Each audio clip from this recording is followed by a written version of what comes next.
इस चैप्टर में दोस्तों हम लोग मुगल एम्पायर के बारे में पढ़ेंगे। इससे पहले वाले चैप्टर में हमने दिल्ली सल्तनत के बारे में देखा, फिर दिल्ली सल्तनत से पहले दिल्ली के इलाके में जो हिंदू डायनेस्टीज थी जैसे कि तोमर वंश था, फिर आपकी चहमनास थे जिनको आप चौहान ऑफ अजमेर भी बोलते हैं, इनके बारे में देखा। यहाँ पे हम लोग बात करेंगे मुगल एम्पायर के बारे में। तो पूरा मुगल एम्पायर को डिटेल में देखेंगे दोस्तों। जो इस किताब का आप कह सकते हो कि लेआउट है, चैप्टर 4 है ये, क्लास 7 की हिस्ट्री किताब का। इस किताब में जो लिखा वो तो मैं आपको समझाऊंगा ही, इससे कुछ एक्स्ट्रा इन्फॉर्मेशन भी मैं आपको दूंगा। तो शुरू करते हैं दोस्तों। आगे बढ़ने से पहले इस वीडियो पे लाइक का बटन जरूर दबा दीजिए, और अगर अब तक आपने चैनल को सब्सक्राइब ना किया हो तो जरूर कर लें। अब देखिए दोस्तों, बड़े बड़े टेरिटरीज में राज हो रहा था। खासकर दिल्ली सल्तनत के टाइम पे आप देखेंगे कि बहुत सारे रूलर्स ने एरियाज को कंसोलिडेट करने की कोशिश की, और अपने सेंटर ऑफ इन्फ्लुएंस से, जैसे कि फॉर एग्जांपल जो अर्ली दिल्ली सल्तनत के रूलर्स थे, ये जो चौहान रूलर्स थे, इन्होंने ये जिस इलाके में राज करते थे उसके आसपास इन्होंने काफी सारे गैरिसन टाउन्स बना रखे थे, और वहां पे इनका कंट्रोल होता था। बहुत दूर दराज के इलाकों में उतना कंट्रोल इनका नहीं हो पाता था, तो बलबन से जो बाकी दिल्ली सल्तनत के रूलर्स हैं, इन्होंने दूर दराज के इलाकों पे अपना कंट्रोल स्थापित करने की कोशिश की। ये चीज मुगल, ये टेंडेंसी आपको मुगल राज के दौरान भी मिलेगी। और होता यह था दोस्तों कि जिन बड़े बड़े इलाकों में राज करा करते थे वहां पे अलग अलग तरीके के कल्चर थे, लोगों की लैंग्वेज में, रहने में, खान पान में हल्की फुल्की डाइवर्सिटी थी। इसलिए किसी एक रूलर के लिए इतने बड़े इलाके को अपने सेंट्रल कंट्रोल के अंदर रखना बहुत ज्यादा डिफिकल्ट था। खासकर मिडिल एजेस में, जब टेक्नोलॉजी नाम की कोई चीज नहीं हुआ करती थी, कम्युनिकेशन के नाम पे सिर्फ पत्राचार और घोड़े से लोग जा जाके चीजें पे डिलीवर किया करते थे, तो उस समय पे इतने बड़े इलाके में कंट्रोल करना बहुत मुश्किल था। लेकिन आप देखोगे दोस्तों कि quite in contrast to their predecessors, the Mughals created an empire and accomplished what it hitherto seemed possible for only short periods of time. यहाँ पे हम देख लेंगे जब मुगलिया सल्तनत का राज आएगा तो मुगल उस काम को बहुत लंबे समय के लिए कर पाएंगे जिस काम को दिल्ली सुल्तान के जो रूलर्स थे वो छोटे समय के लिए कर रहे थे। जैसे कि फॉर एग्जांपल दिल्ली सल्तनत में आप देखेंगे कि दिल्ली सुल्तान के रूलर्स ने बहुत सारे अलग अलग डायनेस्टीज पे कब्जा किया। जैसे अलाउद्दीन खिलजी ने यादवास को हराया, फिर यादवास पे हरा के जब वो वापस जाएंगे तो यादव का जो दूसरा रूलर आएगा वो फिर से एक रिवॉल्ट कर देगा। तो एक लंबे समय के लिए रूल नहीं रहा। लेकिन मुगल सल्तनत में देखोगे कि जिन जगहों को ये मुगल रूलर्स ऑक्युपाई करेंगे वहां पे इनका जो राज होगा वो थोड़ा ज्यादा कंसिस्टेंट होगा, थोड़ा ज्यादा सेंट्रलाइज्ड होगा, थोड़ा ज्यादा इफेक्टिव होगा। हालांकि रेबेलियन और सेंट्रल अथॉरिटी को ना मानना, ऐसे फैक्टर्स मुगल एम्पायर में भी रहेंगे, बट कंपेयर टू दिल्ली सल्तनत बहुत कम होंगे। ओके, ध्यान रखेंगे। From the latter half of the 16th century, they expanded their kingdom from Agra and Delhi until in the 7th century they controlled nearly all of the subcontinent. ये मुगल सल्तनत के बारे में लिख रखा है लेटर 16th century से, यानी कि लगभग 1550 के टाइम से, आप समझ लीजिए उस टाइम से जब अकबर गद्दी पे बैठेगा, तब से इन्होंने अपने किंगडम को एक्सपैंड करना शुरू किया, और 17th सेंचुरी तक ये सब कॉन्टिनेंट के बहुत बड़े इलाके पे रूल करेंगे। इन्होंने उस तरीके के एडमिनिस्ट्रेशन के सिस्टम्स और गवर्नेंस के आइडिया लगाए जो कि बहुत एफिशिएंट हुआ करते थे, और मुगल सल्तनत के खत्म होने के बाद भी जो रूलर्स आएंगे वो भी उन आइडियाज को मानेंगे, क्योंकि उन आइडियाज थे ही इतने एफिशिएंट। आज की डेट में हमारे जो प्रधानमंत्री हैं वो इंडिपेंडेंस डे पे जो लोगों को एड्रेस करते हैं, जो लोगों के सामने भाषण देते हैं, वो रेड फोर्ट इन दिल्ली के रैम्पर्ट्स में देखते हैं। अब ये रेड फोर्ट किसने बनवाया था दोस्तों? ये रेड फोर्ट बनवाया था शाहजहां ने। शाहजहां ने इस रेड फोर्ट की बनने की जो प्रक्रिया थी वो शुरुआत की थी 1638 में, और लमसम 1648 में रेड फोर्ट बनके तैयार हो गया था दोस्तों। ठीक है, ये देखिए आपका रेड फोर्ट का एक नजारा है। दिल्ली में अगर आप रहते हैं तो कई बार आप इस रेड फोर्ट के बगल से निकलेंगे। दिल्ली वालों के लिए तो नॉर्मल बात है, जो बाहर से लोग आते हैं वो घूमने फिरने जाते हैं यहाँ पे। हालांकि मैं दिल्ली में 4 साल रहा हूं पर कभी यहाँ गया नहीं हूँ। आगे देखते हैं हु वर द मुगल्स। तो देखिए मुगल्स ग्रेट लीनेजेस के डिसेंडेंट थे। मदर साइड से जो इनकी डिसेंडेंट थी, इनकी जो माता थी वो गेंगिस खान की डिसेंडेंट थी। गेंगिस खान एक मंगोल रूलर था। 1227 में इसकी मृत्यु हो गई है। गेंगिस खान भाई बहुत बड़ा रूलर है, बहुत बड़ी हिस्ट्री है एसोसिएटेड है गेंगिस खान के साथ। खैर वो एक अलग चीज है तो उसको हम बात नहीं करेंगे। तो गेंगिस खान चाइना और सेंट्रल एशिया के इलाके में राज करता था। फादर साइड से जो मुगल्स थे ये तिमूर के सक्सेसर्स थे। तिमूर की मृत्यु हुई 1404 में। वो ईरान, इराक और मॉडर्न डे टर्की का रूलर था। अब जो मुगलिया सल्तनत के रूलर थे, मुगल्स थे, ये नहीं चाहते थे कि इनको मंगोल का डिसेंडेंट माना जाए। मंगोल का डिसेंडेंट क्यों नहीं माना चाहते थे ये लोग अपने आप को? क्योंकि देखिए जो मंगोल का रूलर था गेंगिस खान, इस गेंगिस खान के साथ एक प्रॉब्लम थी, इसने बहुत मास स्केल पे एग्जीक्यूशंस कराए थे, हजारों लाखों लोगों को मार दिया। ठीक है, तो इसके नाम के साथ बहुत सारे एग्जीक्यूशंस एसोसिएटेड थे, बहुत सारी क्रूएलिटी एसोसिएटेड थी, इसलिए मुगल्स को ज्यादा पसंद नहीं था कि उनको मंगोल का सक्सेसर बोला जाए, मंगोल्स के वंश का बोला जाए, लेकिन वो अपने आप को मतलब तिमुर डायनेस्टी का कहलवाने में उनको कोई भी प्रॉब्लम नहीं। फादर साइड से वो तिमुर के, आप कह सकते हैं ना कि तिमुर के लीनियज के थे, तो तिमुर का अपने आप को कहने में उनको आप कह सकते हैं कि ऑनर महसूस होता था। वो क्यों होता था वो मैं आपको आगे बताऊंगा।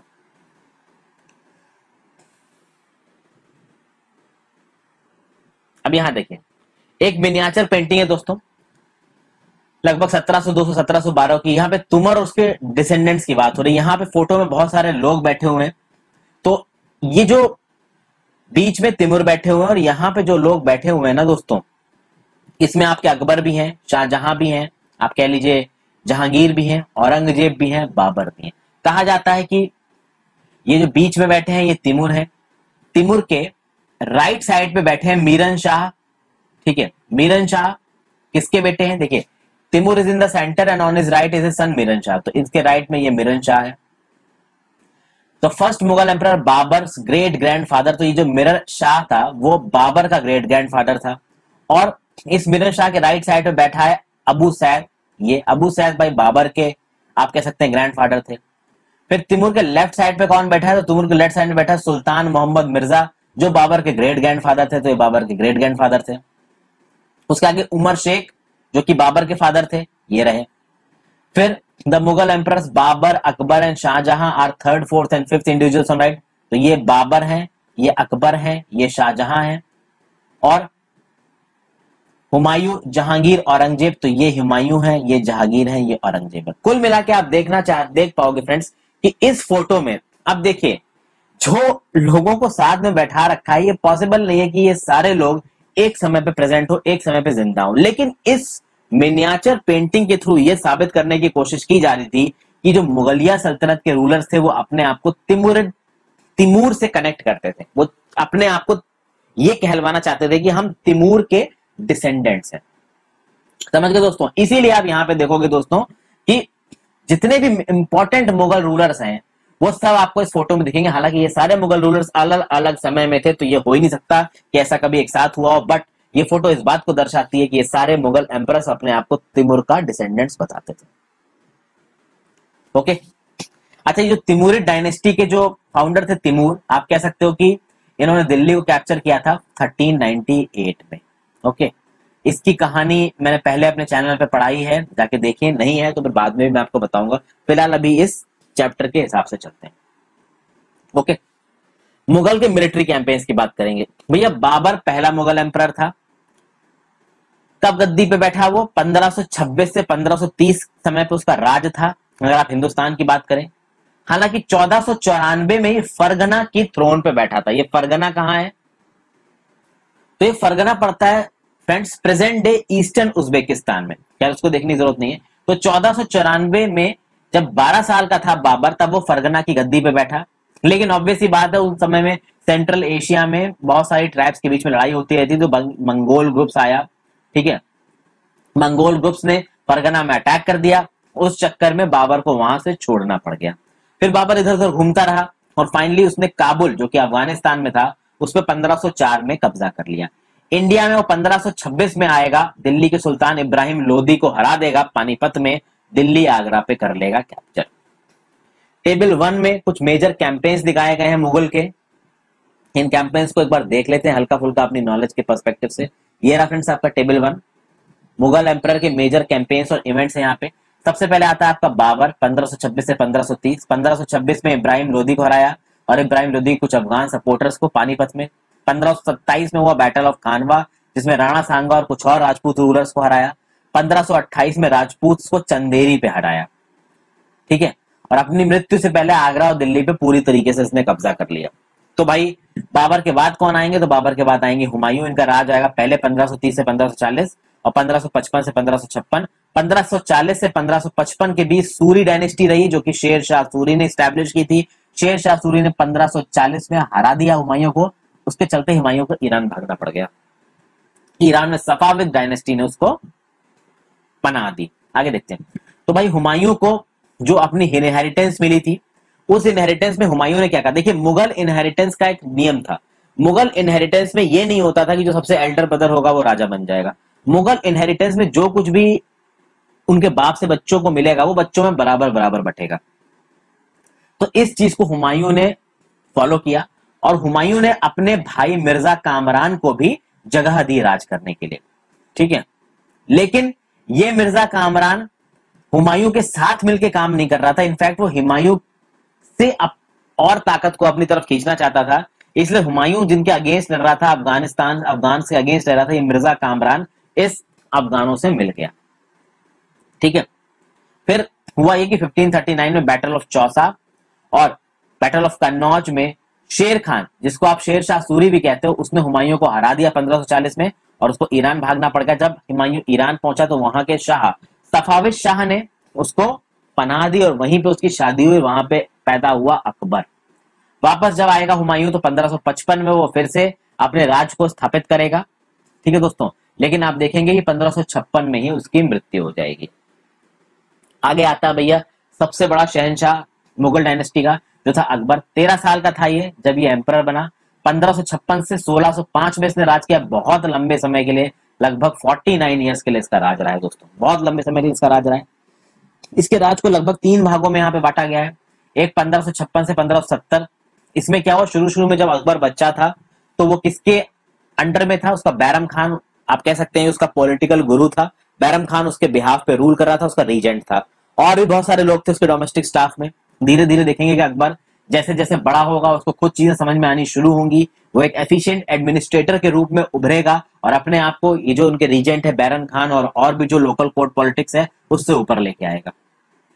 फिर वो जो सूरी डायनेस्टी के बचे हुए रूलर्स हैं उनके खिलाफ जंग करेगा, अफगान के खिलाफ जंग करेगा, आसपास के जो किंगडम्स है मालवा और गोंडवाना उन पे विजय करेगा।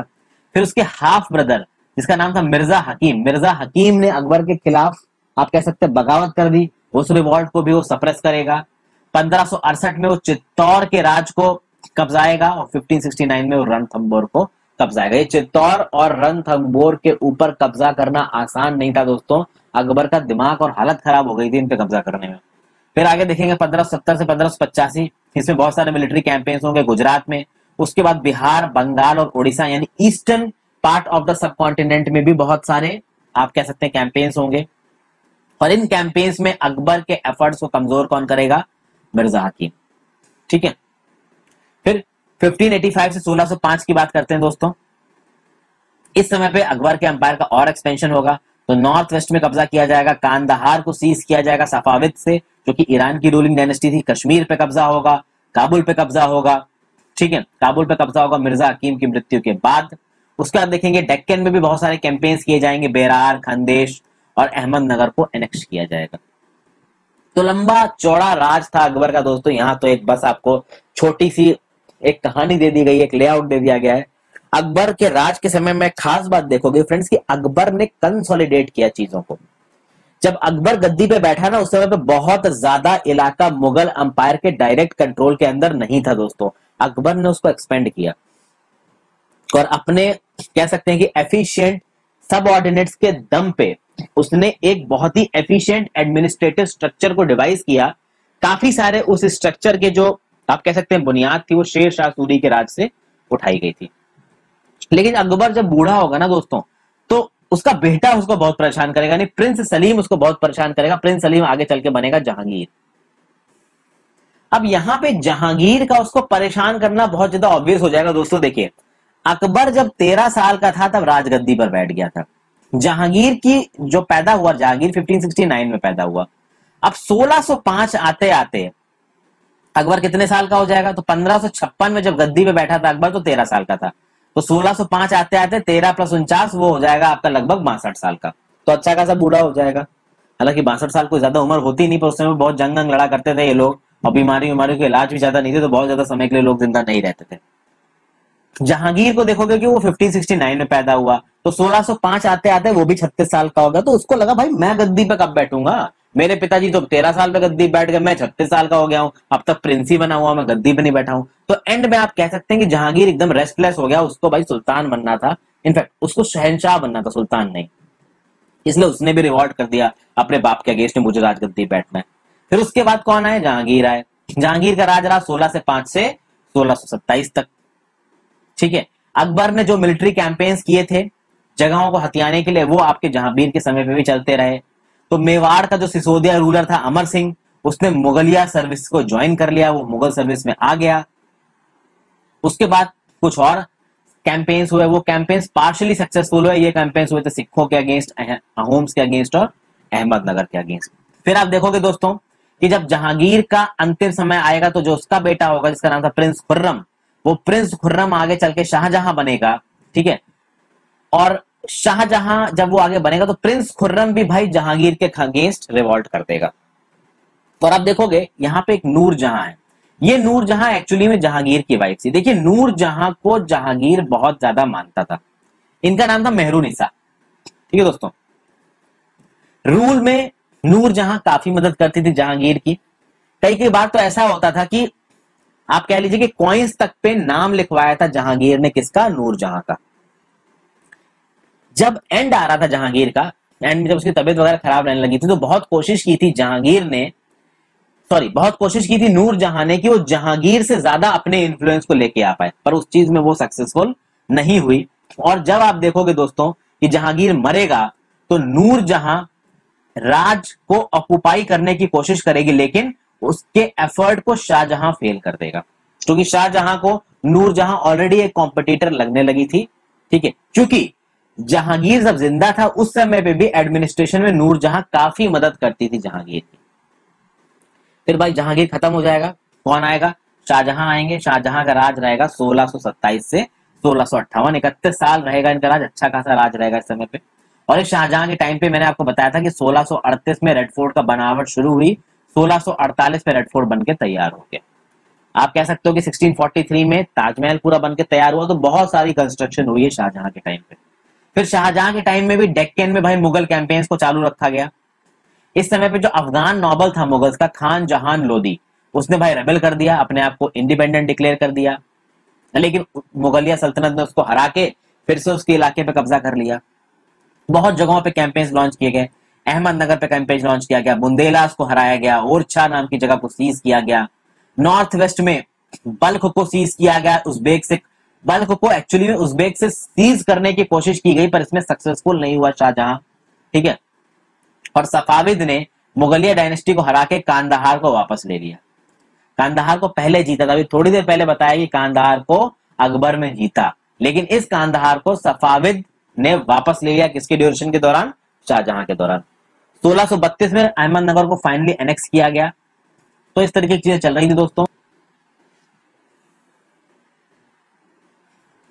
1657-1658 के टाइम पे दोस्तों आप ये कह सकते हैं कि जो शाहजहां था, इसके जो 3 बेटे थे, उन 3 बेटों में बैटल ऑफ सक्सेशन हो गया। सबसे बड़ा बेटा था आपका दारा शिकोह, ठीक है। दारा शिकोह को रूल करना चाहिए था, ऐसा बहुत सारे लोग बोलते थे। कहा जाता था कि एक पॉपुलर चॉइस भी थी कि दारा शिकोह रूलर बने दोस्तों, लेकिन ऐसा हो नहीं पाया क्योंकि औरंगजेब ने जंग छेड़ दी और औरंगजेब ने दारा शिकोह को हराकर वो गद्दी पर बैठा दोस्तों। ओके, तो ये चीज थी आपकी। और उसके खास बात ये है दोस्तों कि अगर दारा शिकोह उस समय पे रूलर बन जाता है, ऐसा लोग बोलते हैं, तो हिस्ट्री का जो कोर्स है ना, लोग बताते हैं कि भाई हिस्ट्री का कोर्स ही अलग होता, लेकिन ये औरंगजेब ने होने नहीं दिया। औरंगजेब एक रिलीजियस बाइगॉड था, मुस्लिम्स को बहुत ज्यादा सपोर्ट करता था, और उसकी आप पॉलिसीज देखेंगे, रिलीजियस पॉलिसीज हिंदूज की तरफ बहुत ज्यादा डिस्क्रिमिनेटरी थी। तो ये प्रॉब्लम थी आपकी किसके साथ, औरंगजेब के साथ। दारा शिकोह को उसने मार दिया। आप देखोगे कि उसने शाहजहां को बंदी बना दिया। शाहजहां 1658 से लेकर 1666 तक बंदी रहा, 1666 में मृत्यु हो गई शाहजहां की। आप देखो दोस्तों, इन रूलर्स में इमोशन नाम की कोई भी चीज नहीं हुआ कर सकती थी। अपने बाप को मार देना, अपने बाप को बंदी बना लेना, राजगद्दी के लिए कुछ भी कर सकते थे। उसी बाप के दम पे वो वहां पहुंचे थे और उसको मारने में एक मिनट भी ये लोग नहीं सोचते थे। उसको उससे पहले जब मैंने हरण्यका डायनेस्टी की बात की थी और एंशिएंट इंडिया में बात की थी, वहां पे मैंने आपको बताया था कि पैट्रिसाइड तो एक फैशन था, बाप को मार दो, बाप को कैद कर लो, भाई सबसे बड़ा क्या है, गद्दी। तो पॉलिटिशियन जो आज की डेट में करते हैं, पहले भी ये होता था। गद्दी के लिए, राजपाट के लिए हमेशा से ही बाकी सब चीजों को छोड़ दिया गया है। फिर आगे देखते हैं, औरंगजेब की बात करते हैं। इसका टाइम पीरियड है 1658 से 1707, ठीक है। नॉर्थ ईस्ट में औरंगजेब के दौरान 1663 में अहोम्स को हराया गया, पर अहोम्स ने फिर से भाई 1680 में रेबेलियन कर दिया। नॉर्थ वेस्ट में भी बहुत सारे कैंपेन्स किए गए, सिक्के के खिलाफ कैंपेन्स किया गया, यूसुफजई के खिलाफ कैंपेन्स किए गए। कुछ कैंपेन्स में मुगल्स को सक्सेस मिली, कुछ कैंपेन्स में मुगल्स को सक्सेस नहीं मिली दोस्तों। फिर जो राजपूत थे, राजपूत के साथ हमेशा से मुगलों की दोस्ती रही थी, लेकिन औरंगजेब के टाइम पे औरंगजेब राजपूत के इंटरनल मैटर्स में करने लगा इंटरफियर। उस चक्कर में भैया राजपूत भी हो गए आपके औरंगजेब से नाराज।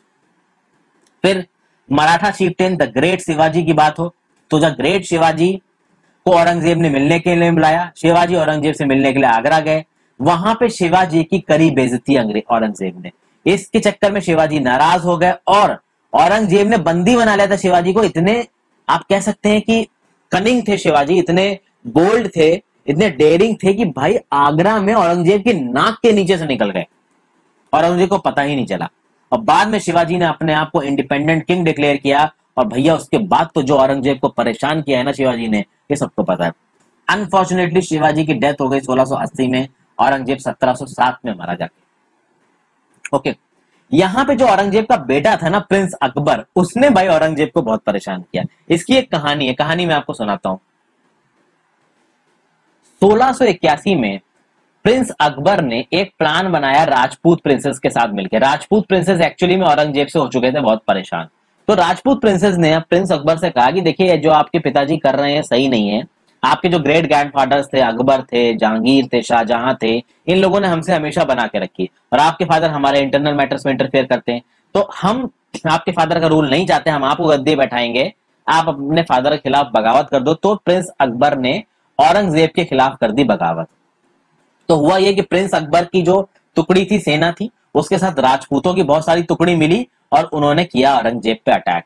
जब औरंगजेब को पता चला कि कुछ इस तरीके का होने वाला है, औरंगजेब बहुत चालाक और बहुत ही चालू इंसान था, तो प्रिंस अकबर का एक जनरल था जिसका नाम था तवाहुर, ठीक है, तवाहुर या तहावुर कुछ करके था। तो इस जनरल को औरंगजेब ने चिट्ठी लिखी और औरंगजेब ने इस जनरल से बोला कि तुम मेरे पास आओ और मुझे आके रिपोर्ट करो, मैं तुम्हें माफ कर दूंगा। अगर तुमने मुझे आके रिपोर्ट नहीं किया तो बाद में मैं तुम्हारी फैमिली को मरवा दूंगा, और पता नहीं क्या क्या चीजें इस तवाहुर खान से बोली। तो तवाहुर खान इतना डर गया कि वो दौड़ते हुए औरंगजेब के पास गया।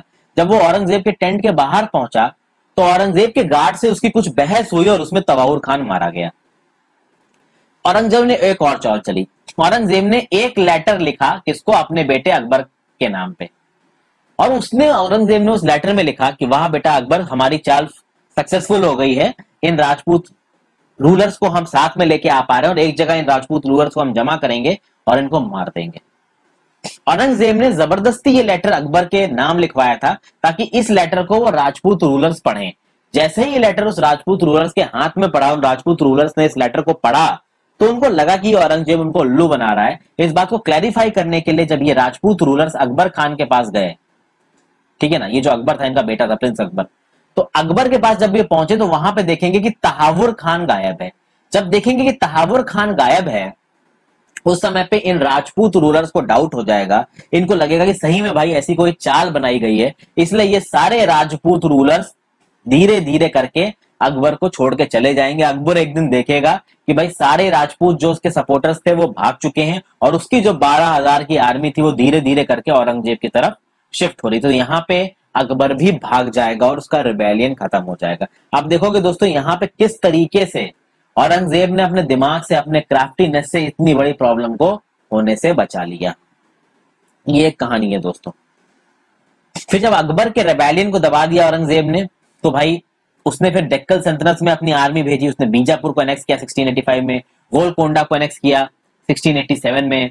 फिर from 1698 Aurangzeb personally managed campaigns in the Deccan against the Marathas who started guerrilla warfare.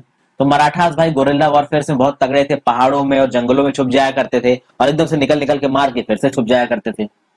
तो भाई ये जो डेक्कन कैंपेन था ना औरंगजेब का, Aurangzeb was too much passionate about Deccan. तो वो डेक्कन पे इतना ध्यान दे रहा था कि जो उसके स्ट्रॉन्ग होल्ड थे वहां पे उसने ध्यान नहीं दिया। इससे पहले के जो रूलर्स थे उन्होंने डेक्कन में इतना ज्यादा इंटरफेरेंस नहीं किया, बट औरंगजेब ने डेक्कन में बहुत ज्यादा इंटरफेरेंस किया। उसके चलते जो उसकी ट्रेजरी थी ना वो पूरी की पूरी खाली हो गई, क्योंकि वॉर लड़ने के लिए आपको पैसे चाहिए होते हैं। फिर भाई नॉर्थ इंडिया में भी बहुत लोगों का आप कह सकते हैं रेबेलियन हुआ। तो सिख ने रेबेलियन किया, जाटों ने रेबेलियन किया, सतनामीज ने रेबेलियन किया, नॉर्थ ईस्ट में अहोम ने रेबेलियन किया।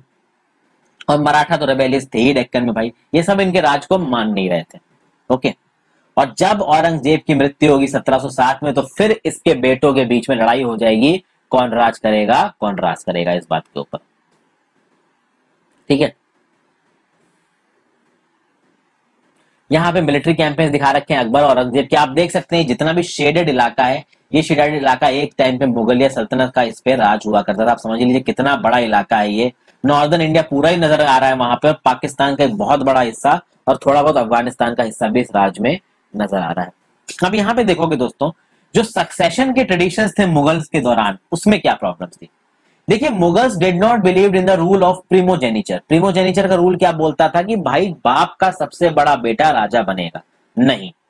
जो तिमुरिड कस्टम था, ये लोग तिमुरिड कस्टम को मानते, तो तिमुरिड कस्टम किस चीज पे डिपेंड करता था, कोपरसनरी इनहेरिटेंस पे। कोपरसनरी इनहेरिटेंस क्या बोलता था कि भैया बाप के जितने बेटे होंगे उन बेटे के बीच में बराबर बराबर वेल्थ बटेगी। अब इस बराबर बराबर वेल्थ बनने के चक्कर में आप देख लो कि सबके बेटों के बीच में रिबेलियन हो रहा है। अकबर के बेटे जहांगीर ने अकबर के अगेंस्ट रिबेलियन कर दिया, जहांगीर के बेटे ने फिर रिबेलियन किया, शाहजहां के बच्चों ने फिर रिबेलियन किया, तो तीनों लड़ गए, दारा शिकोह को मार दिया औरंगजेब ने। तो बराबर बराबर बांटने वाला ये जो कंसेप्ट था वो चल नहीं पाया, क्योंकि शहंशाह केवल एक बन सकता है। तो आपके हिसाब से यहाँ पे फेयर डिवीजन ऑफ इनहेरिटेंस क्या था, ऑब्वियसली प्रिमोजेनिचर था, क्योंकि प्रिमोजेनिचर में एक क्लियर रूलर होगा, सबको शुरू से पता होगा कि एक ही राजा है।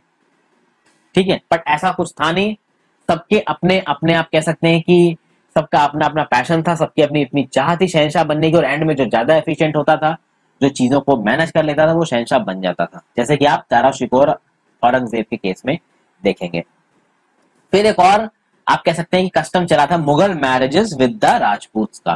तो जो जहांगीर की माँ थी, अकबर की बीवी, वो एक कच्छावा प्रिंसेस थी, कच्छावा डायनेस्टी की प्रिंसेस थी।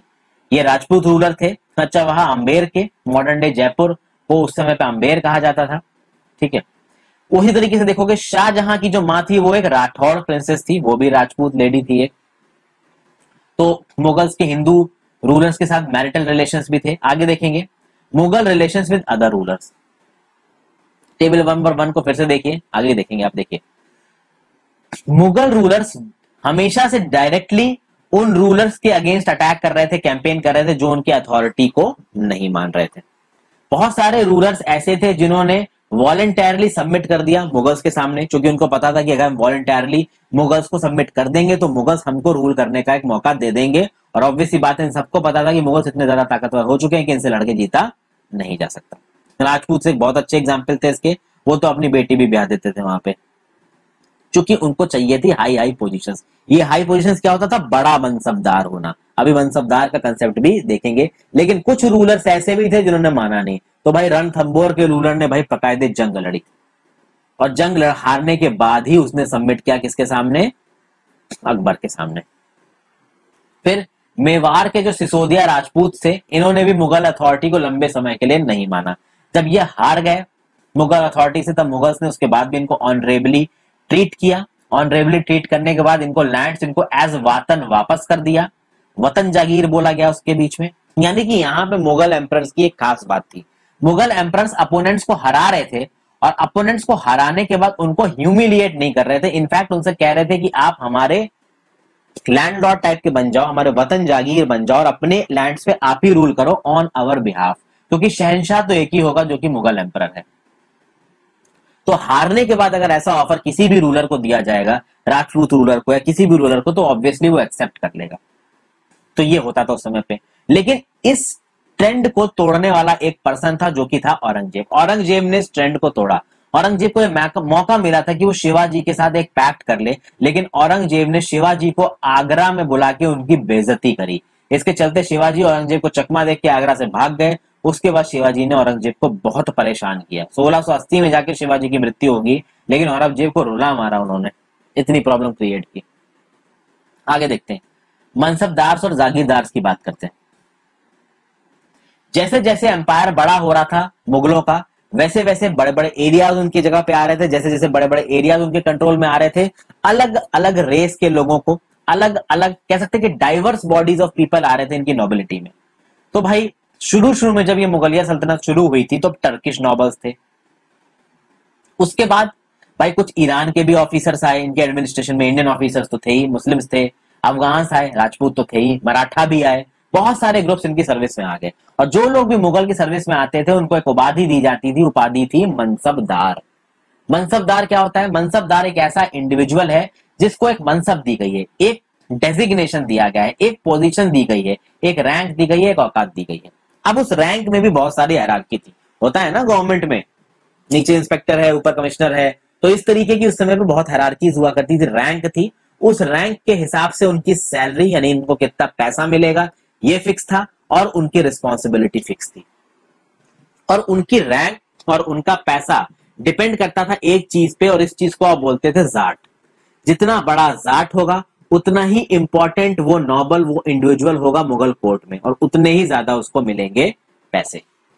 तो भाई अगर किसी के पास जाट रैंकिंग है 5000 की और किसी के पास जाट रैंकिंग है 1000 की, तो 1000 जाट रैंकिंग वाले से ज्यादा इंपॉर्टेंट कौन होगा? 5000 जाट रैंकिंग वाला। अकबर के समय पे 29 लोग ऐसे थे जिनके पास 5000 जाट था, इसको 5000 मनसबदार भी कहा जाता था। ठीक है दोस्तों, आप देखोगे कि अकबर के समय 5000 जाट वाले 29 मनसबदार थे, औरंगजेब के समय 5000 जाट वाले 79 मनसबदार हो गए। अब जितने ज्यादा मनसबदारों को आप रखोगे उतना ही ज्यादा आपका खर्चा होगा, तो ऑब्वियस सी बात है जब मनसबदार बढ़ेंगे तो खर्चा बढ़ेगा, क्योंकि उन मनसबदार को भी जितने सोल्जर्स उनके अंदर हैं, जितने घोड़े उनके अंदर हैं, वहां पे उनको सैलरीज देनी पड़ेगी, खिलाना पिलाना पड़ेगा, इस सब चीजों में खर्चा होता है। फिर इस मनसबदार की मिलिट्री रिस्पॉन्सिबिलिटी में क्या आता था कि इस मनसबदार को कम से कम एक मिनिमम अमाउंट ऑफ सरवार यानी घुड़सवार, एक कैवलरी मैन रखने पड़ते थे। ये मनसबदार समय समय पे अपने कैवलरी मैन को उनके घोड़ों के साथ लेके आता था, और उन घोड़ों के साथ दाग नाम की प्रक्रिया होती थी। दाग नाम की प्रक्रिया में क्या होता था कि उन घोड़ों की ब्रांडिंग की जाती थी, उस पर एक रॉयल सील लगाई जाती थी, इस बात को इंश्योर करने के लिए कि भाई घोड़ों का डुप्लीकेशन ना हो। जैसे फॉर एग्जाम्पल किसी को 5000 की मनसबदारी मिली, 5000 का जाट मिला, अब मान लीजिए उसको 5000 घोड़े मेंटेन करने हैं, उससे बोला जाएगा कि अपने घोड़े लाके दिखाओ, तो कहो वो 2500 घोड़े लाए और हर घोड़ा को 2 बार गिनवा दे। तो इस चीज को अवॉइड करने के लिए घोड़ों की ब्रांडिंग की गई, दाग किया गया। तो एक घोड़े पे जब आप रॉयल सील लगा दोगे, उसकी ब्रांडिंग कर दोगे, तो उस घोड़े को 2 बार नहीं गिना जा सकता। ये चीज होती थी। तो इस ब्रांडिंग के थ्रू इस बात को इंश्योर किया जाता था कि ये जो मनसबदार थे ये किसी तरीके की गलत चीज ना करें। जितना इनको मेंटेन करने को बोला गया है फोर्स, जितना इनको मेंटेन करने के लिए बोला गया है घोड़े, वो उतने मेंटेन करें। उसके साथ साथ जो इनके कैवलरी मैन थे, जो सोल्जर्स थे, उनके विजुअल अपीयरेंसेस के भी रिकॉर्ड बनाए गए थे ताकि लोगों को भी ये डुप्लीकेट ना करें। और उन जाट के नंबर्स के हिसाब से इनको तनख्वाह दी जाती थी। ऑब्वियसली बात है, जिसके पास 5000 जाट होगा, 5000 की मनसबदारी होगी, उसकी जो सैलरी होगी वो 1000 जाट वाली मनसबदार से बहुत ज्यादा होगी। अब इन मनसबदार को सैलरी दी किस हिसाब से जाती थी? तो इनको दिए जाते थे जागीर। ये जागीर भी इक्ते की तरह होते थे। इक्तादार बताया था ना मैंने आपको, खिलजी के समय पर और दिल्ली सुल्तान के समय पर, दिल्ली सल्तनत के टाइम पे इक्ता चलते थे। तो ये इक्ता के जो ओनर्स होते थे उनको बोलते थे इक्तादार, उनको मुक्ति भी कहा जाता था। ये मनसबदार भी कुछ कुछ मुक्ति जैसे थे, बस मुक्ति और मनसबदार में एक फर्क था। मुक्ति को जिस जगह का चार्ज दिया जाता था मुक्ति वहीं रहता था, बट ऐसा जरूरी नहीं है कि मनसबदार को जिस जगह का मनसबदार दिया गया हो वो वहीं रहे। भाई मनसबदार को जहां पे मुगल एम्परर डिप्लॉय करेगा, जहां काम करने को बोलेगा, मनसबदार वहीं जाके काम करेगा। उसके बिहाफ पे जो उसके नौकर होंगे और क्राउन के कुछ यानी कि सेंटर मुगल अथॉरिटी के कुछ रिप्रेजेंटेटिव्स होंगे, वो उस जागीर से जाके पैसा कलेक्ट करेंगे। वो पर्सन डायरेक्ट, मनसबदार जहां पे अपॉइंटेड है जरूरी नहीं कि वो वहीं पे रह के वो सारा कलेक्शन का काम देखे। तो हो सकता है कि मनसबदार को जागीर किसी और जगह पे दी गई हो और उसको जो एरिया ऑफ सर्विस हो वो कहीं और हो। फिर in Akbar's reign these jagirs were carefully assessed so that their revenues were रफली equal to the salary of the mansabdar. Akbar ने क्या किया था दोस्तों कि अकबर के अंदर में जितना भी लैंड था उस लैंड का सर्वे अकबर ने बहुत अच्छे से करवाया था। बहुत अलग अलग ऑफिसर्स को डिप्यूट किया गया था, उन ऑफिसर्स को प्रॉपर ट्रेनिंग दी गई थी और उन ऑफिसर्स का काम था कि भाई अलग अलग जगह पे जाओ और जगह का मुआयना करो, जमीन का मुआयना करो कि देखो वहां से कितनी पैदावार हो रही है। और जमीनों को कुछ इस तरीके से अलॉट किया गया था मनसबदार को कि उस जमीन के रेवेन्यू से, उस जमीन के एग्रीकल्चर प्रोड्यूस से केवल उतना ही रेवेन्यू आए जितना कि उस 5000 मनसब वाले की तनख्वाह होगी। कुछ इस हिसाब से अलॉटमेंट होता था दोस्तों। लेकिन जब तक औरंगजेब का रेन आया, उस समय तक ये चीजें नहीं होती थी दोस्तों। उस समय जब मनसब दिया जाता था ना, उस मनसब से उतनी कमाई नहीं निकलती थी जितने की उन मनसबदारों की सैलरी होनी चाहिए। इसलिए उस समय तक आते आते आप देखोगे कि ये जो मनसबदार है ना, वो अपने अंदर में जो पीजेंट्स हैं, जो किसान है, उनको बहुत परेशान करने लगेंगे। ये भी बात है। फिर औरंगजेब के समय पे एक और हुआ भाई, टोटल मनसबदार जितने हुआ करते थे वो बढ़ गए बहुत ज्यादा। अब मनसबदार बढ़ गए बहुत ज्यादा और जागीर देने के लिए उतनी थी नहीं। तो एक समय पे जितनी मनसबदार थे उतनी जागीरें थी नहीं। तो भाई बहुत लिमिटेड समय के लिए मनसबदारों को जागीर मिला करती थी। जितने भी लिमिटेड समय के लिए मनसबदारों को जागीर मिला करती थी, उस समय में ये मनसबदार भाई दम से परेशान करते थे पीजेंट्स को, फार्मर्स को, जिनसे ज्यादा से ज्यादा पैसा निकाला जा सके। इस चक्कर में परेशान कौन होता था? इस चक्कर में वो पीजेंट्स और वो फार्मर्स परेशान होते थे जिनको रेवेन्यू पे करना पड़ता था। और एंड में देखोगे दोस्तों कि जब इन जागीर से ज्यादा पैसा निकलवाने की कोशिश करी जाएगी, टैक्स निकलवाने की कोशिश करी जाएगी, तो कुछ जगहों पे ये पीजेंट्री भी रिवॉल्ट करेगी, कहेगी भैया हमको माफ करो, हमसे ना हो पाएगा। यहाँ पे फिगर 6 में एक मिनिएचर पेंटिंग दिख रही है आपको, शाहजहां के रेन के टाइम की पेंटिंग है, जिसमें दिखाया जा रहा है कि भाई एक गवर्नमेंट ऑफिशियल पैसे ले रहा है यहाँ पे, और एक टैक्स कलेक्टर किसान को किस तरीके से मार रहा है। तो भाई इस तरीके की चीजें उस समय भी होती थी। करप्शन केवल आज का फिनोमिना नहीं है, उस समय पे भी ये करप्शन का फिनोमिना एग्जिस्टेंट था। उसके फॉर्म्स अलग थे, उसका जो मैग्नीट्यूड था वो अलग था। अब जब्त और जमींदार की बात करते हैं। मुगल सल्तनत के रूलर जो थे, उनका जो मेन सोर्स, पैसे का जो मेन सोर्स था कि भाई एग्रीकल्चर के प्रोड्यूस पे हम टैक्स लगाएंगे, जितना एग्रीकल्चर प्रोड्यूस होगा उसमें से हम कुछ हिस्सा ले लेंगे। ये एग्रीकल्चर प्रोड्यूस को कलेक्ट कैसे किया जाता है, यानी जितना भी एग्रीकल्चर प्रोड्यूस होगा उसमें से जितना भी टैक्स लेना, वो टैक्स कलेक्ट कैसे किया जाएगा? तो कई जगह पे रूरल एलीट कलेक्ट करेंगे, यानी कि भाई एक गांव में 2-3 गांव के लोग जितना भी पैदावार कर रहे हैं, उनके हिस्से का जो टैक्स होगा वो उस गांव के हेड को दे जाएंगे, और वो गांव का हेड मुगल अथॉरिटी के लोगों के पास उस टैक्स को जमा कर देगा। दूसरा तरीका क्या है कि कुछ इलाकों में हेडमैन और लोकल चीफ्टेन्स बहुत इफेक्टिव थे।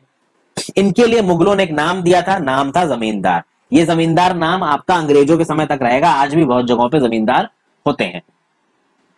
ये कुछ ऐसे इंटरमीडिएट्स थे जो कि भाई पीजेंट्स के बीच में काम करते थे, पीजेंट्स और मुगल सल्तनत के बीच में काम होते थे। कभी कभी ये अपने लोकल एरिया ऑफ ऑपरेशन में बहुत ज्यादा इफेक्टिव होते थे। अब यहाँ पे एक बहुत इंपॉर्टेंट पर्सन की बात होगी। अकबर का एक रेवेन्यू मिनिस्टर था जिसका नाम था टोडरमल। भाई टोडरमल ने क्रॉप ईल्ड का बहुत केयरफुल सर्वे किया, प्राइसेस का केयरफुल सर्वे किया। उसने क्रॉप के जो लैंड था जहां पे क्रॉप को उगाया जाता था, उस लैंड का सर्वे कराया। उस लैंड पे कितनी पैदावार होती है उसका सर्वे कराया।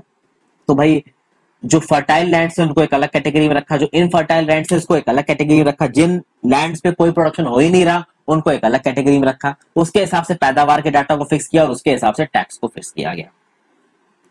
एक सिस्टम निकाला था, दहसला सिस्टम। भाई दहसला सिस्टम क्या होता है दोस्तों, आप जाके मेरे यूट्यूब चैनल पे देखिए, आपको बिल्कुल आइडिया लग जाएगा कि व्हाट इज दिस दहसला सिस्टम। ठीक है,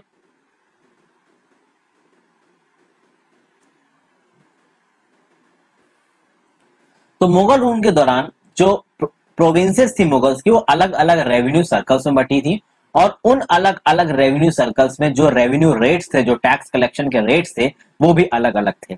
इस रेवेन्यू सिस्टम को बोला जाता था जब्त।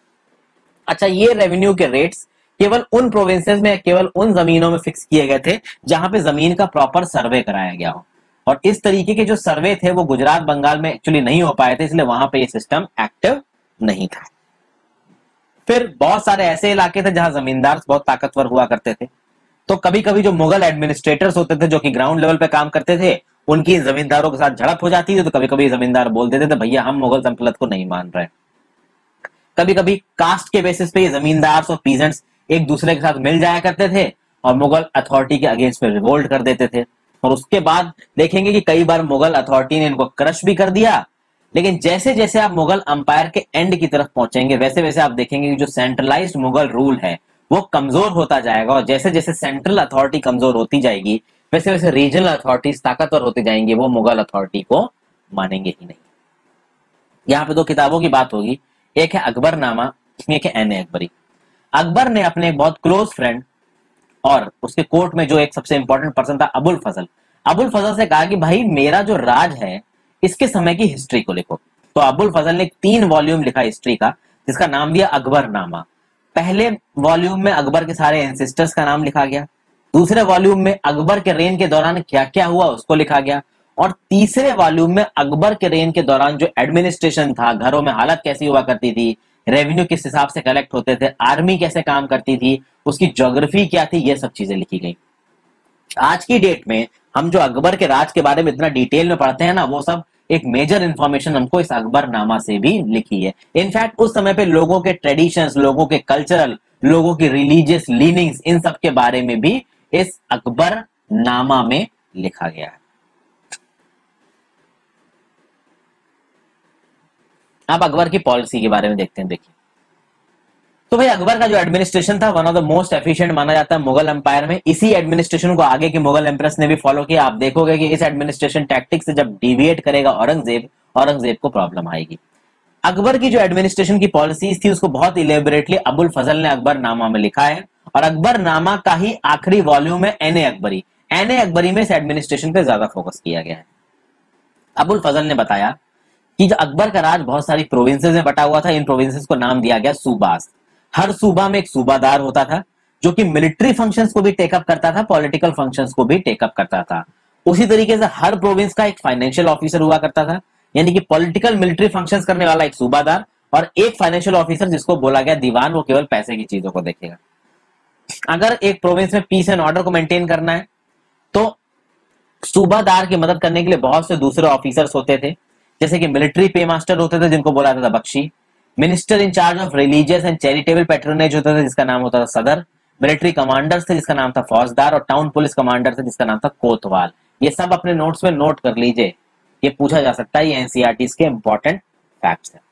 यहाँ पे जहांगीर के कोर्ट में भाई नूरजहां की बात कर लेते हैं। इसका नाम था मेहरुनिसा। इसके बारे में मैंने पहले आपको बताया था। मेहरुनिसा ने भाई एम्परर जहांगीर के साथ मिलके उसके एडमिनिस्ट्रेशन में एक मेजर रोल प्ले किया है। शादी हुई थी मेहरुनिसा की जहांगीर से 1611 में। इनको टाइटल मिला नूरजहां।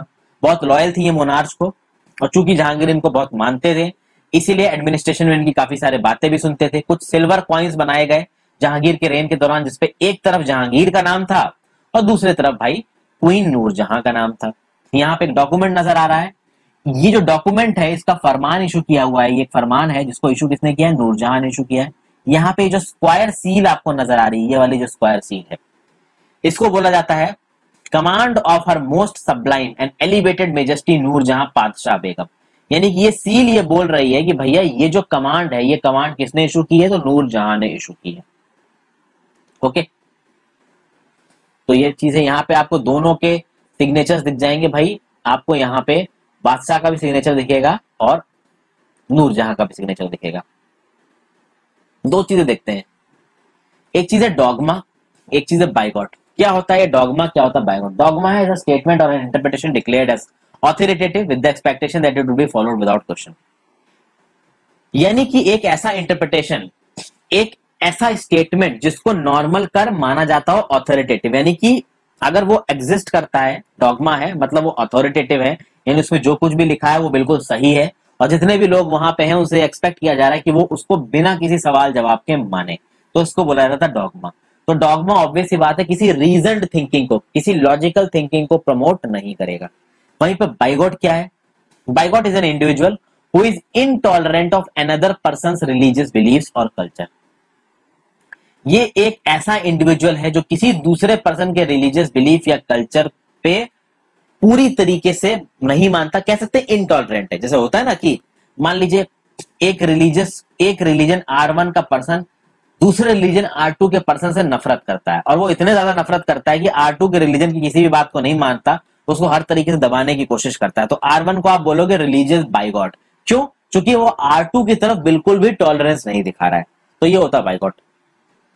अब अकबर के नॉबल्स की बात की जाए तो अकबर तो भैया शहनशाह था, उसके नीचे बहुत सारे नॉबल्स थे जो उसके एडमिनिस्ट्रेशन में मदद करते थे। इन नॉबल्स के पास बड़ी बड़ी आर्मियां थी, बड़ा बड़ा अमाउंट ऑफ रेवेन्यू इनको मैनेज करना पड़ता था। शुरू में तो नॉबल्स ने सही से काम किया, जब सेंट्रलाइज्ड लीडरशिप स्ट्रांग थी, ये नॉबल्स सही से काम कर रहे हैं। लेकिन जब 17th सेंचुरी के एंड तक हम पहुंचेंगे तब देखेंगे दोस्तों कि ये नॉबल्स भाई ताकतवर हो जाएंगे, क्योंकि सेंट्रलाइज्ड लीडरशिप कमजोर हो जाएगी। जब अकबर फतेहपुर सीकरी में था 1570 के दौरान, तो उसने रिलीजियस, कह सकते हैं कि एक डिस्कशंस, रिलीजियस डिस्कशंस शुरू करवाए एक जगह पे जिसका नाम रखा गया इबादत खाना। तो इबादत खाना में उलामा यानी मुस्लिम धर्मगुरु, रोमन कैथोलिक यानी ईसाई धर्मगुरु और जोरोस्ट्रियन अलग अलग धर्म, हिंदू के धर्मगुरु आके बैठते थे और वहां पे रिलीजियस डिस्कशन होता था, अकबर उनको लीड करता था। तो अकबर एक्चुअली में रिलीजन के बारे में इंटरेस्टेड था, अलग अलग रिलीजन्स की क्या राय थे वो अकबर सुनना चाहता था। जब अकबर ने इनके रिलीजन्स के व्यूज को सुना तो उसने उसको डॉगमा माना और इन सबको बाइगॉट्स बोला। उसको समझ में आया कि जितने भी धर्म हैं ये धर्म आपस में लड़ाई करवा रहे हैं, ठीक है, सब अपना अपना चलाने की कोशिश कर रहे हैं, किसी में कोई प्रॉपर चीज लिखी नहीं। तो इबादत खाना वो जगह थी जहां पे रिलीजियस डिस्कशन करता था Akbar the so called learned individuals के साथ। ये लर्न्ड इंडिविजुअल्स अलग अलग धर्म के आप कह सकते हैं फॉलोवर्स थे। ज्यूजेट प्रीस्ट कहां दिख रहे हैं? तो काले कपड़ों में आपको यहाँ पे ज्यूजेट प्रीस्ट दिख रहे हैं। तो जब इस डिस्कशंस में अकबर ने पार्टिसिपेट किया तो उसको समझ में आया कि भाई ये सब डॉगमा है, सब बाइगॉट है। तो अकबर ने बोला कि भाई यूनिवर्सल पीस को स्थापित करना है। यूनिवर्सल पीस को स्थापित करने के लिए अकबर ने सिद्धांत दिया सुलह कुल का। सुलह कुल को कहा जाता है टॉलरेंस। टॉलरेंस मतलब अलग अलग धर्म के लोगों के बीच में आप डिस्क्रिमिनेशन मत करिए और जो कुछ भी राज होगा वो एथिक्स के बेसिस पे होगा, जिसमें ऑनेस्टी, जस्टिस, पीस, इसके हिसाब से राज किया जाएगा। सुलह कुल की आइडियोलॉजी को डेवलप करने में अबुल फजल ने अकबर का बहुत मदद की और सुलह कुल की आइडियोलॉजी पे अकबर ने भी राज किया और आगे देखेंगे कि शाहजहां भी उस आइडियोलॉजी पे राज करेंगे। औरंगजेब ने उस आइडियोलॉजी पे राज नहीं किया।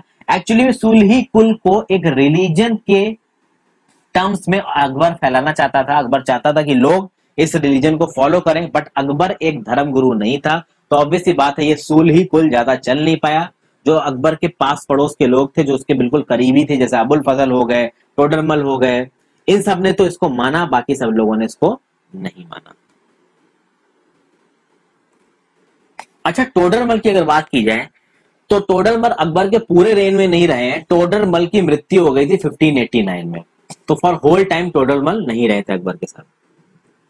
फिर अकबर ने बहुत सारे संस्कृत वर्क्स का पर्शियन में ट्रांसलेशन कराया।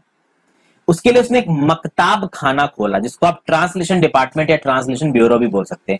इसको स्टैब्लिश किया गया फतेहपुर सीकरी में। तो भाई महाभारत एपिक, रामायण, लीलावती, योग वशिष्ठ, इन सबको संस्कृत में ट्रांसलेट किया गया। तो महाभारत का जो पर्शियन ट्रांसलेशन था, सॉरी फ्रेंड्स, ये सब संस्कृत में थी, इनको पर्शियन में ट्रांसलेट किया गया। तो महाभारत, रामायण, लीलावती, योग वशिष्ठ, ये सब संस्कृत में थी, इनको ट्रांसलेट किया गया पर्शियन में। महाभारत का पर्शियन ट्रांसलेशन फेमस हुआ किस नाम से? रज़्मनामा। तो आपसे पूछा जाए कि भाई रज़्मनामा कौन सी इंडियन एपिक किताब का पर्शियन ट्रांसलेशन है? तो आंसर होगा महाभारत। आगे सुलह कुल की आइडियोलॉजी के बारे में बात करते हैं। जहांगीर ने अपने पिताजी अकबर के सुलह कुल की आइडियोलॉजी को कुछ इस तरीके से बताया है। As in the wide expanse of the divine compassion there is a room for all classes and the followers of all creeds. In his imperial dominions, which all sides were limited only by the sea, there was a room for the profession of opposite religions, belief, good faith, tolerance. कहने का मतलब दोस्तों ये है, सुलह कुल की ideology क्या बोलती है कि भाई डिवाइन कंपैशन है, हर क्लास के लोगों को आजादी से रहने की वो है, हर क्रीड के लोग एक साथ रहेंगे, हर क्लास के लोग एक साथ रहेंगे, इक्वल बन के रहेंगे, हर तरीके के रिलीजन्स को यहाँ पे जगह मिलेगी, जितने भी बिलीफ्स होंगे उनकी तरफ टॉलरेंस दिखाई जाएगी, जितने भी धर्म होंगे, जो भी लोगों के मान्यताएं होंगी, जितना हद तक हो सकेगा उनको टॉलरेंस दिखाई जाएगी। सुन्नी सिया आपस में मिलकर एक मॉस्क में पूजा करेंगे, क्रिश्चियंस जूस आपस में एक दूसरे के साथ मिलकर चर्च में पूजा करेंगे। दोस्तों एक्चुअली क्रिश्चियंस और जूस को साथ में दिखाने के बाद इसलिए कही जा रही है क्योंकि क्राइस्ट को इनकार्सरेट करने वाले ज्यूज ही थे। तो ये सुलह कुल की आइडियोलॉजी है जिसको आप यूनिवर्सल पीस कहते हैं। अब हम बात करेंगे the Mughal empire in the 17th century. देखिए मुगल्स की जो एडमिनिस्ट्रेटिव एफिशिएंसी थी, उनकी मिलिट्री एफिशिएंसी थी, उसके चलते भाई जबरदस्त इकोनॉमिक प्रोग्रेस हुई, कॉमर्शियल प्रॉस्पेरिटी हुई। जब इंटरनेशनल ट्रेवलर्स मुगल्स के दौरान पे यहाँ पे आते थे, उन्होंने लिखा भैया फेबल्ड लैंड ऑफ वेल्थ, बहुत वेल्थ थी, लेकिन उस समय पे इन लोगों ने यह भी लिखा कि इस वेल्थ के साथ साथ गरीबी भी बहुत थी। तो एक तरफ एकदम एक्सट्रीम अमीरी नजर आ रही थी और एक तरफ एकदम एक्सट्रीम गरीबी नजर आ रही थी। दोस्तों फिर देखिए यहाँ पे क्या बताया गया कि शाहजहां के रेन के दौरान कहा जाता है कि 8000 मनसबदार थे। उस 8,000 में जो टॉप मोस्ट मनसबदार थे वो थे 445। ये कहा जाता है कि जो 445 मनसबदार थे ना, ये लगभग 61.15% ऑफ द टोटल रेवेन्यू को कंट्रोल करते थे, और बचे हुए लोग बाकी बचे हुए रेवेन्यू में काम चलाते थे। तो आप देख सकते हैं कि कितना एक्सट्रीम यहाँ पे आपको डिफरेंस नजर आ रहा है, इनइक्वालिटी नजर आ रही है। तो मुगलों के टाइम पे इनइक्वालिटीज बहुत ज्यादा आपकी एग्जिस्ट करती थी, और ये जो रेवेन्यू मिलता था इन मनसबदारों को, इस मनसबदारों से ये अपने आप का पैसा, अपना खर्चा और अपने जो सैनिक थे उनका खर्चा, घोड़ों वगैरह खर्चा, ये सब चीजें ये निकालते थे। तो जो मुगल एम्परर्स थे, जो इनके मनसबदार थे, वो अपनी ज्यादातर जो कमाई थी वो सैलरीज पे और जो सामान ये खरीदते थे उस पे खत्म करते थे। अब यहाँ पे आर्टिस्ट के लिए और पीजेंट्स के लिए क्या था, तो देखिए ये जो मनसबदार है ये सैलरी देंगे अपने सोल्जर्स को, वो सोल्जर्स फिर अनाज खरीदेगा, वो अनाज पीजेंट्री से खरीदेगा। आर्टिसेंस की भी कुछ इस तरीके से कमाई होती थी। बट प्रॉब्लम ये थी कि इन आर्टिसेंस और पीजेंट्स पे लगाया जाता था भाई जोरों से टैक्स। वो टैक्स इतना ज्यादा होता था कि इन आर्टिसेंस की, इन पीजेंट्स की कमर टूट जाया करती थी। इसलिए भाई ये जो पीजेंट्स थे और आर्टिसेंस थे, इनमें जो गरीब पीजेंट्स थे इनकी हालत बहुत खराब थी, हैंड टू माउथ की इनकी एग्जिस्टेंस थी, इनके पास पैसे थे नहीं, और ये सिर्फ अपना खर्चा चला पा रहे थे। इसलिए एडिशनल रिसोर्सेज में, यानी और क्रॉप्स को उगाना और अच्छे आर्ट वर्क्स को प्रोड्यूस करने के लिए इनके पास पैसा था नहीं, इनके पास किसी भी तरीके का कोई एडिशनल रिसोर्स था नहीं। वहीं पे इनइक्वालिटी इतनी थी कि कुछ ऐसे फार्मर्स थे या कुछ ऐसे अमीर आर्टिजनल ग्रुप्स थे जिनके पास बहुत पैसा था, तो वो लोग जिनका डायरेक्ट आप कह सकते हैं कि सेंट्रल अथॉरिटी से कनेक्शन होगा, वो थोड़ा ज्यादा अमीर होंगे, और जो बिल्कुल ही पुअर वाला लॉट है, गरीब लॉट है, उसके पास कुछ भी नहीं था। तो इनइक्वालिटी का जो एग्जिस्टेंस था वो बहुत था इस समय पे। फिर भैया मुगल एलीट के पास, मुगल नॉबल्स के पास बहुत पैसे थे, बहुत रिसोर्सेस थे, लेकिन धीरे धीरे जैसे जैसे समय बीतेगा आप देखेंगे मुगल अथॉरिटी डिक्लाइन होगी। खासकर 1707 में जब औरंगजेब की मृत्यु हो जाएगी उसके बाद तो मुगल अथॉरिटी तगड़े से डिक्लाइन होगी। और जब मुगल अथॉरिटी डिक्लाइन होगी तो इनके जो सर्वेंट्स थे, इनके जो सूबादार थे, जो अलग अलग जगह पे राज कर रहे थे, वो एकदम से स्ट्रांग हो जाएंगे। तो बहुत अलग अलग प्रोविंसेस बनेंगी। हैदराबाद में निजाम पावर में आ जाएंगे, अवध में भी भैया नवाब पावर में आ जाएंगे, और ये बोलेंगे भाई कि हम अपने इंटरनल एडमिनिस्ट्रेशन में इंडिपेंडेंट हैं। ये अलग बात है कि हम रेगुलर ट्रिब्यूट्स भेजेंगे मुगल एम्परर पे। तो मुगल एम्परर के पास रेगुलर ट्रिब्यूट्स तो जा रही थी, पर वो अपने लोकल एडमिनिस्ट्रेशन में ऑलमोस्ट इंडिपेंडेंट थे। तो कुछ समय तक तो उन्होंने मुगल एम्परर को सेंट्रल अथॉरिटी माना, फिर कुछ लोगों ने धीरे धीरे वो भी मारना बंद कर दिया। इन सब के बारे में हम लोग चैप्टर 10 में देखेंगे दोस्तों। यहां पे किंग्स और क्वींस की बात करते हैं। देखिए जब इंडिया में ये राजे रजवाड़े राज कर रहे थे तो उस समय दुनिया में और जगहों पे भी भाई मोनार्च हुआ करते थे, राजा हुआ करते थे, शहंशाह हुआ करते थे। ऐसे एक रूलर थे ओटोमन टर्की में जिनका नाम था सुल्तान सुलेमान। 1520 से लेकर 1566 तक इनका राज था। इनके समय पे ओटोमन स्टेट बहुत फ्लोरिश कर रहा था, तो यूरोप में फैल गया। ये वही ओटोमन स्टेट है जो रोमन अंपायर को हरा के अपनी बादशाहत स्थापित करेगा। तो ओटोमन स्टेट में आपका यूरोप का बहुत सारा पार्ट था, फिर हंगरी, ऑस्ट्रिया भी आ गया था, बगदाद, इराक तक इनकी आर्मी पहुंच गई थी, नॉर्थ अफ्रीका में इनका कंट्रोल था, मोरक्को में इनकी अथॉरिटी थी। तो बहुत बड़े एरिया में ओटोमन अंपायर की अथॉरिटी थी। और सुलेमान जो कि राजा थे, उन्होंने ओटोमन नेवी को भी अच्छे से आप कह सकते हैं कि डेवलप किया था। ईस्टर्न मेडिटेरेनियन में इनका भाई अच्छा खासा डोमिनेशन था, स्पेन के साथ इनका कंपटीशन था। पोर्तुगीज को भी वो उस समय पे चैलेंज कर रहे थे। पोर्तुगीज के बारे में आपको तब ज्यादा पता चलेगा जब आप मेरी मॉडर्न हिस्ट्री स्पेक्ट्रम की सीरीज देखोगे, जब उसका पहला लेक्चर देखोगे। ये जो सुल्तान थे भाई ओटोमन के, इनको टाइटल दिया गया था अल कानूनी, द लॉ गिवर। बहुत सारे इन्होंने रेगुलेशंस और एडमिनिस्ट्रेशन निकाले थे जो कि बहुत इंपॉर्टेंट थे। बाद में जब आप देखोगे दोस्तों कि जब इनकी मृत्यु हो जाएगी और दूसरे कम इफेक्टिव राजा आएंगे 17th सेंचुरी में, तब पब्लिक ऑर्डर इस ओटोमन डोमेन में पूरी तरीके से डिक्लाइन कर जाएगा। इसलिए सुल्तान कानूनी के पीरियड को एक पीरियड ऑफ आइडल गवर्नेंस माना जाता है। यहाँ पे एक आपके सामने एक एक्सरसाइज टाइप की है कि रूल ऑफ इंग्लैंड, इंग्लैंड की जो रूलर थी क्वीन एलिजाबेथ 1558 से 1603, इनके समय पे इंग्लैंड में कैसे राज होता था ये पता करें। फिर जो ईरान के सफाविद रूलर थे उनके समय पे कैसा राज था, शाह अब्बास के समय पे कैसा राज था। रशिया का एक रूलर था, पागल था, जिसका नाम था सजार इवान IV वाइजेलिच, इसको इवान द टेरिबल भी कहते हैं। कभी आप मॉस्को या सेंट पीटर्सबर्ग जाओगे तो इवान द टेरिबल से रिलेटेड आपको बहुत सारे वहां पे कल्चरल एंटीक्स देखने को मिलेंगे। तो इस इवान द टेरिबल के राज में के बारे में आप खुद पता करने की कोशिश कीजिए। तो यहाँ पे मैं इस चैप्टर को खत्म कर रहा हूँ दोस्तों। अगर आपको पसंद आया हो तो वीडियो को लाइक कर दीजिएगा, चैनल को सब्सक्राइब जरूर कर लीजिए। ये जितने भी कीवर्ड्स हैं मैंने आपके साथ इस वीडियो में डिस्कस किए हैं। तो thank you for watching friends, have a great day, good bye.